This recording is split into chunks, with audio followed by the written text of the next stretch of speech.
আসসালামু আলাইকুম ভিউয়ার্স, কেমন আছেন সবাই? চলে এসেছি শ্বশুর বাড়ি শাশুড়ি মায়ের হাতে মজার মজার পিঠা খেতে। শীতের আগমনী বার্তা নিয়ে চলে এসেছে কার্তিক মাস। এ মাসে নানা রকমের পিঠাপুলি বানানো হয় নতুন চালের গুঁড়া ও গুড় দিয়ে। আজকে বানানো হবে ভাপা পিঠা। তো দেখতে পাচ্ছেন চালের গুঁড়া, এটি মূলত সেদ্ধ চালের গুঁড়া।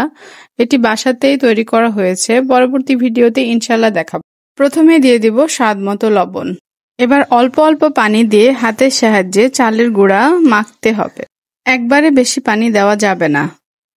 মাখতে মাখতে এমন একটা পর্যায়ে আসবে যে আপনি হাতের মধ্যে নিয়ে চাপ দিলে দলা পেকে যাবে, আবার ছেড়ে দিলে একদম ঝুরঝুরা গুঁড়া হয়ে যাবে। এবার শাশুড়ি মা জ্বালিয়ে দিয়েছেন মাটির চুলা এবং তাতে দিয়ে দিয়েছেন পিঠা বানানো পাতিল। পাতিলে দিয়েছেন পরিমাণ মতো পানি। কিছুক্ষণ জাল দেওয়ার পর পানি থেকে এমন বাষ্প উঠে আসলে বুঝতে হবে এখন পিঠা সেকা যাবে। এবার ছোট্ট একটি মাটির পাত্রে প্রথমে ভেজানো চালের গুঁড়ো, তার মধ্যে খেজুরের গুড়, আবার ওপর দিয়ে চালের গুঁড়ার দিয়ে সেট করে একটা সুতি কাপড়ের সাহায্যে চুলাতে দিয়ে 2-3 মিনিট জাল দিলেই তৈরি হয়ে যাবে এই সুস্বাদু ভাপা পিঠা। এই পিঠা বানানো অনেক সহজ, একটু লক্ষ্য করে দেখলে নিশ্চয়ই আপনারাও পারবেন খুব সহজে।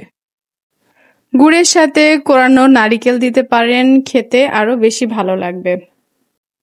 ভাপা পিঠা বানানোর এই পাতিল ও ফ্রেমটি বাজারে অ্যাভেলেবল কিনতে পাওয়া যায়।